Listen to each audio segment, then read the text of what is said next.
There are people who call themselves intellectuals. They are mostly intellectual pursuits. They use their logic just to defend what they want to defend. They have no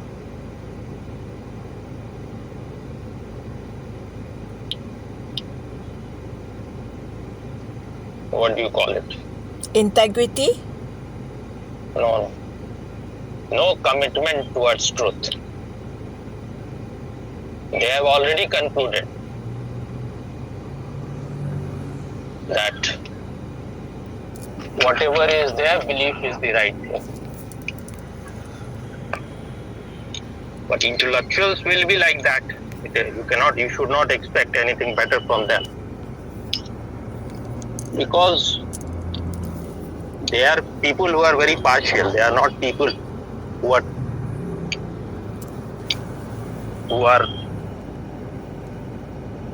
have any organic understanding or holistic understanding. They are people who are just scholarly. Their head is full of knowledge, bookish knowledge, and they go on vomiting it. So whatever is their belief, their knowledge only strengthens their belief. But they are always liars. Now these Muslim scholars and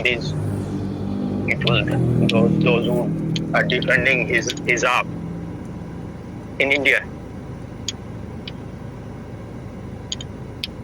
So far it was all right. The girls were going to schools without wearing hijab. If it was an essential practice of the religion, they should have been going always. But how suddenly it has become essential?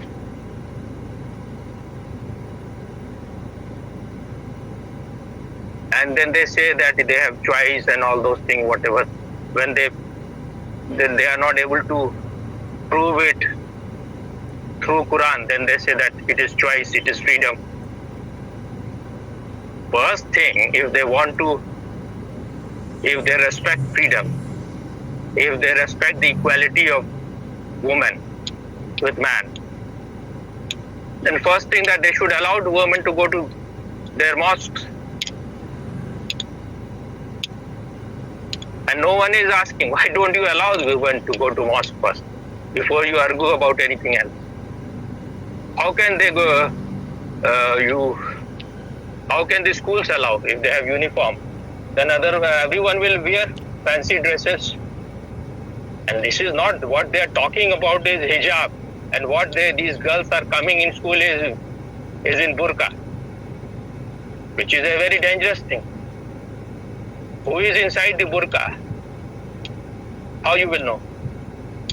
And once you concede to one thing, then their demand will go on increasing. This is how they play the whole game. They say that after 9/11, this is a kind of they have been doing that we will follow our religion. But 9/11 was your mistake. Instead of feeling ashamed about it, you have become reactionary.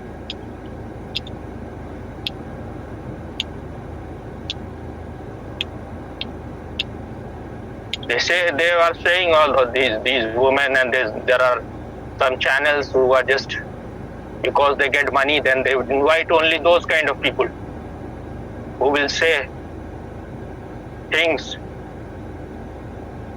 which are suitable for those channels because they are paid money. So they say that it is in all religions, even in Hindus there is ghungat, they cover their hair.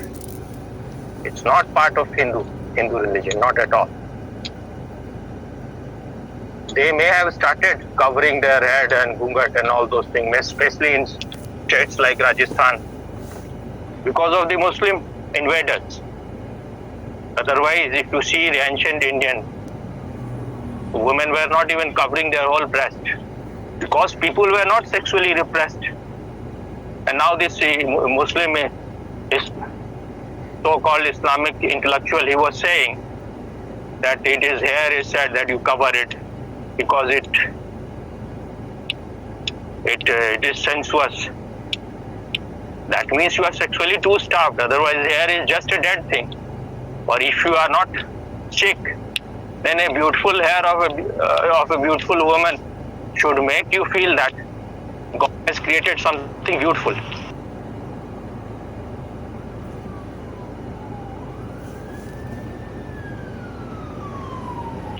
Krishna has said in Gita that wherever you find beauty, wherever you find something which creates awe in you, I am there. So why should a beauty woman create sexuality in you? That means you have a very sick mind. You should go to hospital, mental hospital. And this is what this Iranian woman was saying, that all the men and women in Iran are all sick, mentally sick. This is what Islam has done to them. Now they want to bring this same insanity here also. Once you start surrendering to stupid things, then their demand will go on increasing. The ultimate purpose is all political. It has nothing to do with any religion. They themselves say that even in Quran, the word hijab has been used in 7 times. It has never been used for covering your head or covering your face. Only you have to cover your breast. So who is telling you come to the college with open breast? This is what in there are some of the hadith they say that if a woman, if a grown-up man drinks milk from the breast of woman 6 times or 10 times, then she automatically becomes a mother to him. So in one of the working place or university in some Muslim country, some great scholar said that this is what they should do. Whenever women come there, they should breastfeed. Now these are crazy people. If you go on listening to them, they will take you to hell. They are in hell. They create fear of hell in the Muslims. They are living in hell. What hell can do to them? A woman who was not wearing hijab in Iran, she was sent to jail for 25 years. Now this is hell. What more hell? She must be raped there many times. This is what this Iranian woman were saying, that you are raped in your own home. Your father, your brother will rape you, can rape you. And if you complain, then police will also rape you. But these are just rapists in the name of religion. They are just rapists. And I don't know why government are so lenient everywhere. What you are trying to, this is no religion. Religion is your personal affair. You cannot bring it on the street. And the court everywhere in India, hijab and burqa, nothing is banned. These idiots, when you have given freedom, only inside the school you cannot wear. This is even this much the school have allowed. You come with your burqa, whatever, and you open it inside the class. Because otherwise, you are creating unnecessary nuisance. You are demonstrating your religious identity there. Then Hindus fanatic will also say that we will also wear our religious marks there, our religious symbols there. That will create more conflict. When you are in school and colleges, no one should know what is your religion. This is not a place that you have to advertise your religion. Otherwise, you go to your own madrasa, study there. Whenever it suits you, talk about secularism. And whenever it doesn't suit you, then you talk about your religious freedom. Your religion is saying these things. These are very third-rate, cunning kind of people. Wherever they are just creating nuisance. And whenever there will be some election, then they will create such thing.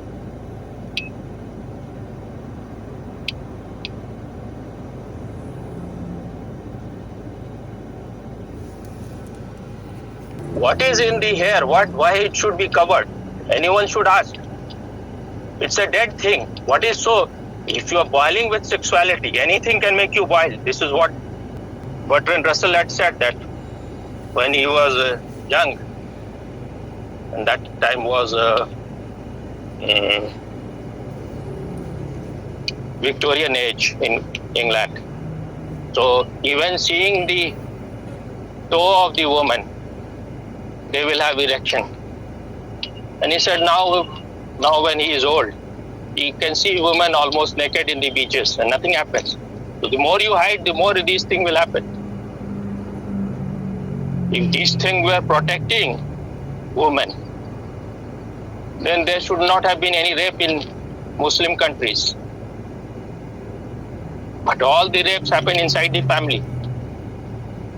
In Pakistan also, when they did the survey, I forget, maybe 90% of the rapes that were happening was happening inside the family.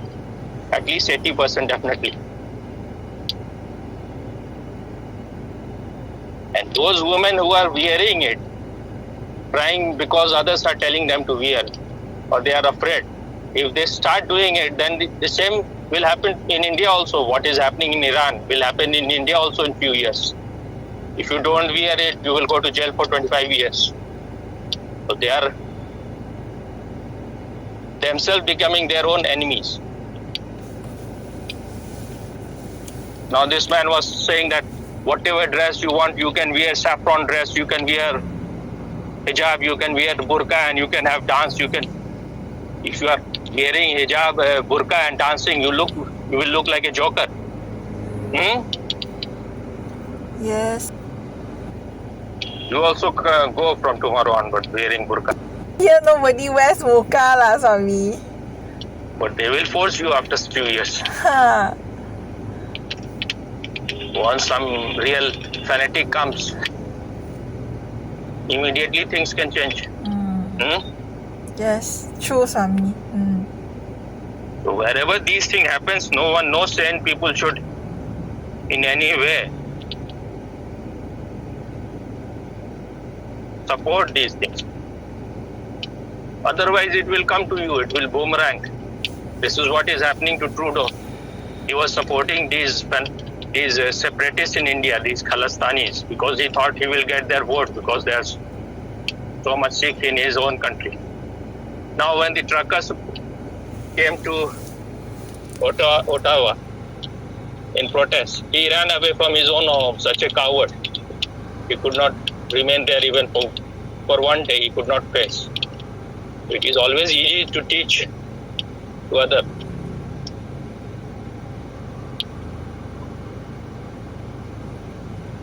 Now the difference is very clear. Modi had patience for 1 year. He felt that there is no point in killing your own people. That is what these vultures want, that there should be civil right in India. Now this hypocrite number one, Malala, now he is saying about that this is their right, they should be allowed to wear it. She was the one who has written in her book that this is such a regressive thing, I cannot wear it. So these are people, they have double standard. Now she has got the Nobel Prize. So whatever advantage she could have got, she has already got. Now she will back for the fanatic people. They will also praise them. They will also give them prizes in Islamic countries. And so much money will be raining on her. If Nobel Prize authority, those people who give Nobel Prize, they have any sense of dignity, they should take it back from her. For whatever they gave it to her, she is going against it. So take it back. She will never speak anything against what is happening to minority in Pakistan, or what kind of hell women are going through in Afghanistan. And it is because of the Tariq Fateh she got the Nobel Prize. Because he said to the Prime Minister of Canada that you recommend her name. And he recommended. That is one of the reason. And once he got the Nobel Prize, he didn't even agree to be interviewed by Tariq Fateh. So he is an opportunist number one. That shows what kind of people get Nobel Prize. Only hypocrite can get. Yes, Swami. Very true, Swami. Whatever you said is very excellent, Swami. Now you share it. It is not for you only I am speaking. Because Yes. this is what is happening Yes, at yes, present. yes.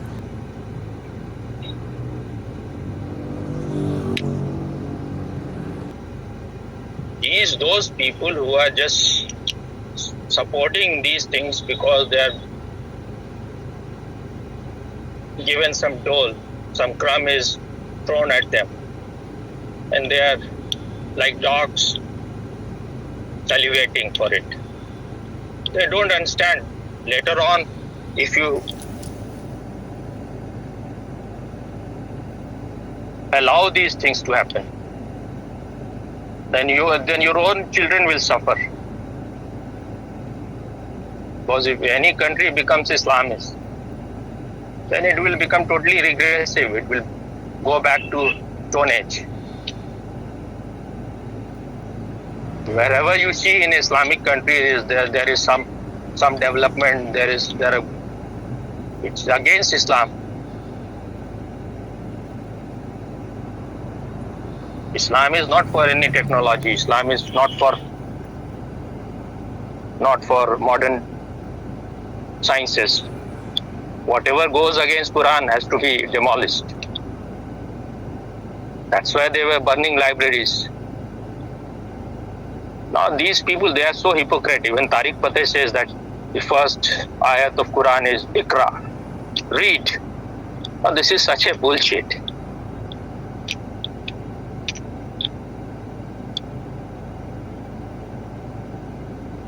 The Muhammad knew nothing. He was a totally illiterate person. How could he had read?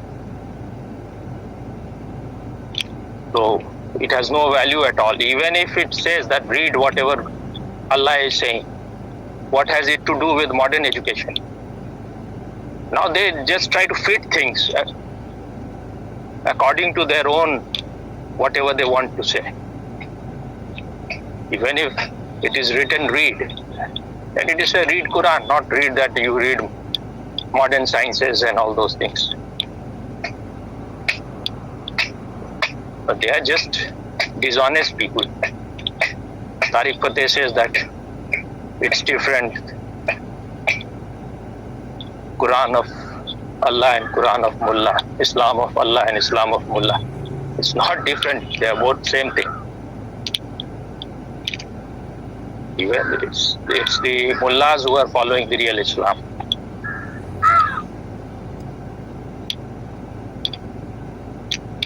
Who are trying to dilute it.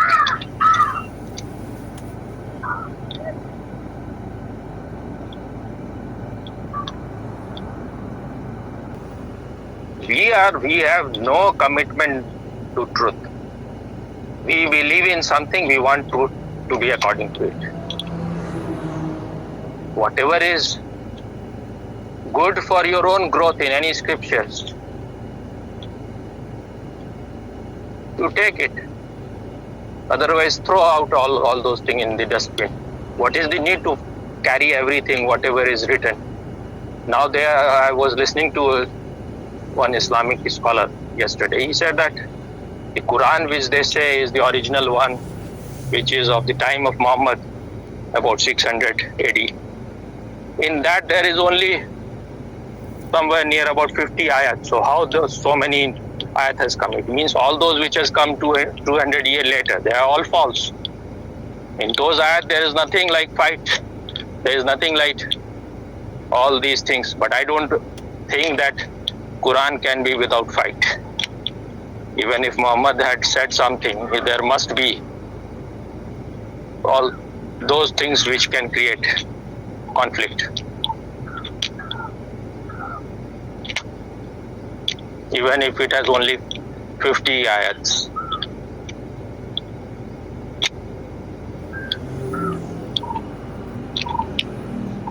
those who have known anything, they know that truth is within you. So whether even whatever is written in Gita or Upanishad or any book written by anyone, if you have come to know yourself, and if it is not according to it, then you should reject it. Why there one has to cling to anything else?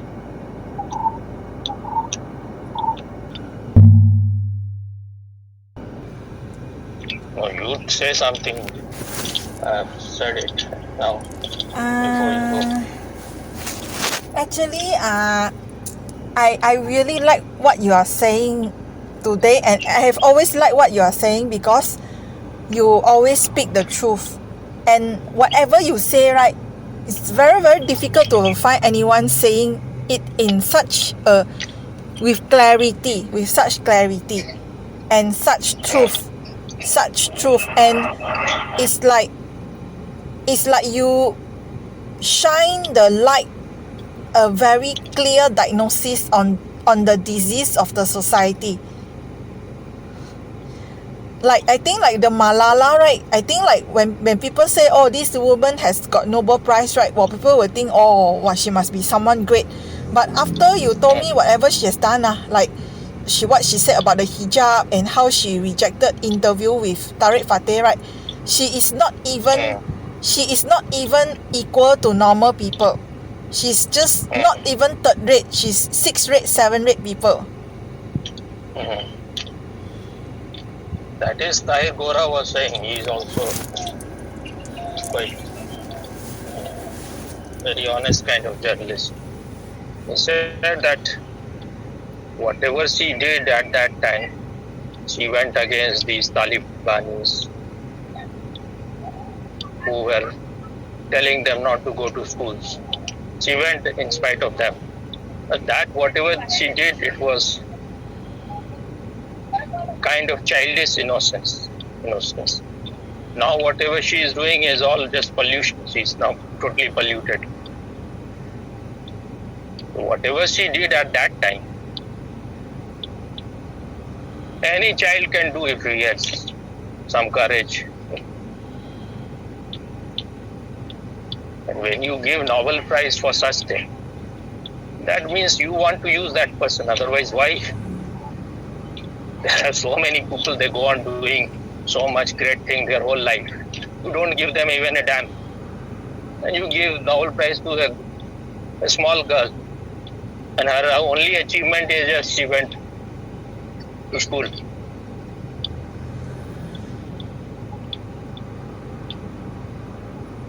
It's so clear, so naked clear.